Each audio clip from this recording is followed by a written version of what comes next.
This is how Air Burkina, the country's national airline, was almost grounded mid-air by two mechanics. But once again, Captain Ibrahim Traoré stepped in to restore order. The story is that on the 2nd of October, the country acquired a new airplane. But on the 3rd, two mechanics decided to resign. One gave 1 day's notice and the other one gave them until the end of the month. And the reason? Pesa, amafaranga, mbongo, which is translated to money, money, money. They wanted an extra roughly 3,200 USD on their paycheck. You see, the company tried to meet them, but not halfway, on the corner, by offering them 650 USD. However, to these mechanics, this was like blowing a kiss from your living room and expecting someone in the cockpit to catch it. So since both parties couldn't agree to align like a constellation, the mechanics simply decided not to show up to work. However, keep in mind that this is happening at a time when the country needs them the way Côte d'Ivoire needed Didier Drogba in 2007. So naturally, Captain Ibrahim Traoré was informed that two mechanics were about to put Air Burkina on airplane mode.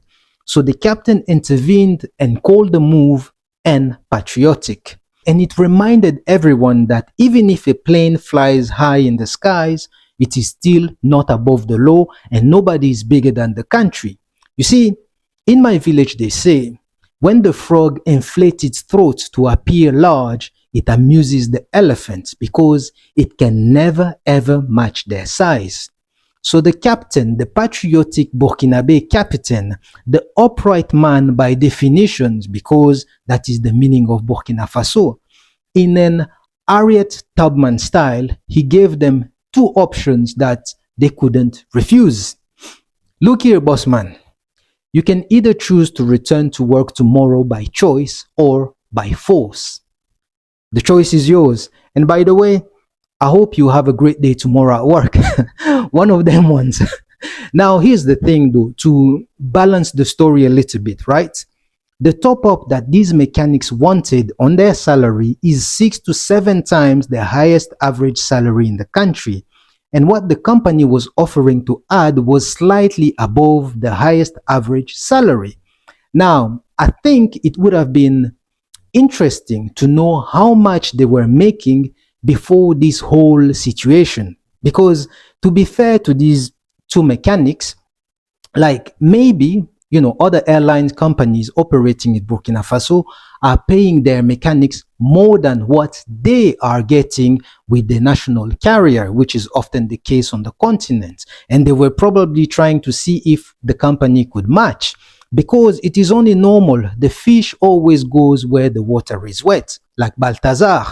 Please check out this masterpiece on the big red button and please support the channel.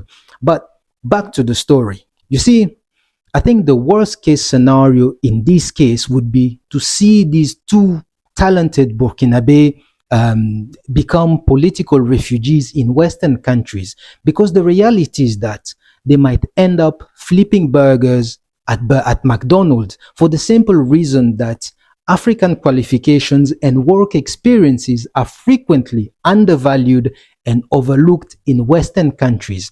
And they might never again occupy these positions unless they choose to go back to school in Western countries.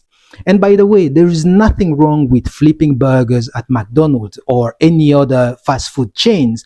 But if you have airplane experience, you have no business flipping burgers. It's like the first time the African gazelles were shocked to hear that the majestic African lions were performing in circus in Western countries. We, ni nini?